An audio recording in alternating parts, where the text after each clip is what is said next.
अस्सलामु अलैकुम व रहमतुल्लाहि व बरकातुहू। अल्हम्दुलिल्लाह वस्सलातु वस्सलामु अला रसूलिल्लाह। रसूल गिरामी वक़ार सल्लल्लाहु तआला अलैहि वसल्लम के प्यारे दीवानों, एक अहम सीरीज़ का हमने आगाज़ किया है जिसका उन्वान है नेकियों को बर्बाद और ख़त्म कर देने वाले अमाल। और इस सिलसिले में हमने दो उन्वान पहले डिस्कस कर लिए हैं। आज एक तीसरा गुनाह मैं आपके सामने जिक्र करूंगा, जिसका मतलब होता है कि ऐसा काम जो बहुत इम्पोर्टेंट है और मैं समझता हूँ कहीं ना कहीं हमारे ज़हन और दिमाग में भी ये चीज़ आ जाती है और ये उन्वान है तकदीर का इनकार करना और फाल निकलवाना। अल्लाह पे भरोसा न करके अजीब अजीब लोगों के पास जाना, काला इल्म जो करते हैं, सिफल इल्म करते हैं, गैर मुस्लिम जो होते हैं और अजीब सी हरकतें, उनके पास जाकर अपने लिए फाल निकलवाना, उनसे पूछना शादी कब होगी, फला काम कब होगा, मैं मालदार कब बनूंगा, बच्चा कब होगा, इनमें से कोई भी चीज़। तो ये तकदीर पर भरोसा ना करना है और ये है अल्लाह के अलावा किसी और ऐसे जो नजूमी और काहिन जिसे कहते हैं उनके पास जाकर पता करना। ये चीज़ दरअसल इंसान के लिए ऐसा अमल है कि जिससे उसकी पुरानी तमाम नेकियां ज़ाया हो जाती हैं। आए रिवायत में आपके सामने पेश करता हूँ। हज़रत अब्दुल्ला इब्न उमर के पास एक सहाबी आए और उन्होंने अर्ज़ किया कि सैयदना अब्दुल्ला इब्न उमर से, जबकि वो एक बहुत बड़े फ़क़ीह और मुहद्दिस बन चुके थे, आपसे अर्ज़ किया कि मैं एक फ़लाँ इलाके से आ रहा हूँ और मैंने वहाँ पर देखा कि कुछ लोग हैं बज़ाहिर मुसलमान हैं और जिक्र कर रहे हैं, मुसलमानों जैसी बातें कर रहे हैं, नमाज़ों की तालीमात दे रहे हैं, मगर उनको मैंने सुना ये बातें करते हुए कि तकदीर कुछ नहीं है, अल्लाह ताला ने हमारे लिए ऐसा कुछ नहीं लिखा कि जो मतलब पहले से लिखा हुआ हो और हमें उस पर अमल करना और हम वही करते हैं, ऐसा कुछ नहीं है, बल्कि रियलिटी ये है कि अब हम जो कर रहे हैं बस वो लिखा जा रहा है। तो बेसिकली ये तकदीर से इनकार है। हज़रत अब्दुल्ला इब्न उमर कहते हैं उन लोगों को जाकर कह दो मेरा उनसे कोई रिश्ता नहीं, मैं उनसे बरी हूँ और वो मुझसे बरी है। फिर आप फरमाते हैं, अल्लाह की कसम खाकर कहते हैं, वल्लाही कसम खुदा की, अगर वो उहद पहाड़ के बराबर भी सोना सदका कर दे अल्लाह उसे कबूल नहीं फरमाएगा। इसका मतलब ये होता है कि जो ईमान की 7 बुनियादी चीजें हैं उनमें से हर एक चीज जहां अहम है, उनमें से जो ये 5वें नंबर की चीज है, वल क़द्रि ख़ैरिही व शर्रिही मिन अल्लाह तआला, तकदीर पर ईमान लाना, चाहे वो अच्छी हो चाहे वो बुरी हो, लेकिन है वो अल्लाह की तरफ से, ये ईमान लाना बहुत जरूरी है।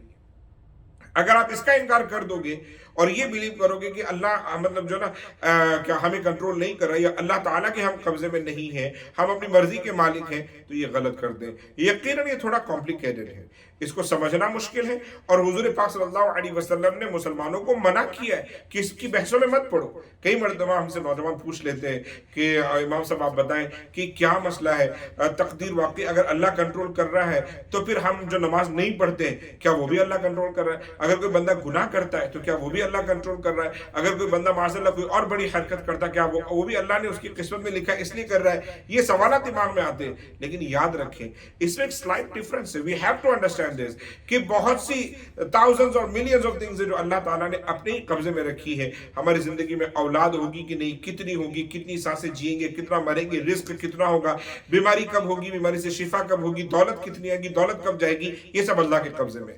लेकिन लेकिन लेकिन हम नमाज अभी पढ़ेंगे कि नहीं पढ़ेंगे, ये अल्लाह ने हमें सीधा और गलत रास्ता दोनों दिखाया है, ये हमें चूज करना है। मैं आज शराब पीऊंगा कि नहीं पीऊंगा ये मुझे चूज करना है। आप अगर या कोई बंदा जिना आज करता है कि नहीं करता ये उसे चूज करना है। ये नहीं है कि इंसान जिना करके गए अल्लाह ने मेरी किस्मत में लिखा था, नमाज छोड़ कर गए अल्लाह ने मेरी किस्मत में लिखा था, कोई और बदकारी करके गए अल्लाह ने किस्मत में लिखा था, ये गलत है।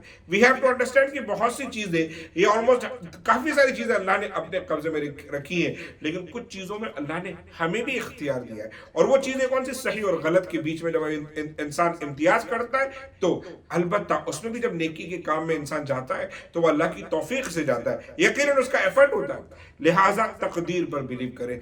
आपको कुछ अच्छा हो रहा हो किस्मत में, कुछ बुरा हो रहा होता अल्लाह ताला की मर्जी से, अल्लाह हमें समझ की तौफीक अता फरमाए। और एक दूसरी रिवायत कि जहां पर इंसान तकदीर छोड़कर इन काहिनों के पास जाता है, हुजूर पाक सल्लल्लाहु अलैहि वसल्लम की हदीस है कि जो शख्स किसी काहिन या किसी नुजूमी کالے علم والے، سفلی علم والے، ایسے بغیرت لوگوں کے پاس جب جا کر آپ اپنا کچھ پتہ کرتے ہو، یہ جو ان کے پوسٹر ہر جگہ نظر آتے ہیں، مجھے حیرت ہوتی ہے کہ ان کی ایڈ آپ کو یونائٹڈ امریکہ میں یوٹیوب اور کبھی آپ ٹی وی کھولیں تو ان کی ایڈ آتی ہے، حیرت ہوتی ہے کہ دیکھو کتنا ان کے پاس پیسہ ہے کہ یہ وہاں پر بھی جو نا آپ اپنا پرچار کرتے ہیں۔ حضور فرماتے ہیں کہ جب کوئی بندہ ان کے پاس جائے اور اپنی تقدیر یا کسی بھی معاملے میں کچھ بھی پوچھے، فرمایا اس کی جو ہے نا آگے تقریباً 40 دن تک کوئی نماز قبول نہیں ہوگی۔ اللہ اکبر۔ میرے عزیز ساتھیوں، کیا پتا چلا کہ آپ کو اللہ پر بھروسہ رکھنا ہے، آپ کو اللہ رب العزت پر جو ہے نا بھروسہ رکھنا ہے، اللہ رب العزت پر ہی اعتماد کرتے ہوئے اپنے معاملات کو دیکھنا ہے۔ ہاں، استخارہ کرنا جائز ہے، کسی سے کروا لینا بھی جائز ہے، اسلام میں الحمدللہ ہر چیز کے لیے راستہ ہے، غلط راستے کی گنجائش نہیں ہے۔ آج آخری میں ایک بہت پیاری آیت پیش کرتا ہوں۔ اللہ رب العزت نے ارشاد فرمایا وَمَن يَتَوَكَّلْ عَلَى اللَّهِ فَهُوَ حَسْبُهُ، کہ جو اللہ پر بھروسہ کرتا ہے اللہ ہی اس کے لیے کافی ہوتا ہے۔ اب اگر آپ چاہتے ہو کہ اللہ کافی ہو تو اللہ پر بھروسہ رکھو، تقدیر پر بھروسہ رکھو، اور اپنی زندگی میں اپنے کام کرتے رہو، کوششیں کرتے رہو، انشاءاللہ اللہ اجر عطا فرمائے گا۔ کسی نجومی، کالے جادو والے، سفل علم والے، ان میں سے کسی کے پاس نہ جائیں۔ اللہ ہی ہے جو ہمارے لیے تمام معاملات لکھتا ہے، کرتا ہے، اس کی مرضی کے بغیر کچھ نہیں ہوتا، اس بات کا یقین رکھیں۔ اہل بیت اطہار و صحابہ کرام سے محبت کریں، نمازوں کی پابندی کریں، والدین کا خاص خیال رکھیں۔ جزاک اللہ خیر۔ السلام علیکم ورحمۃ اللہ وبرکاتہ۔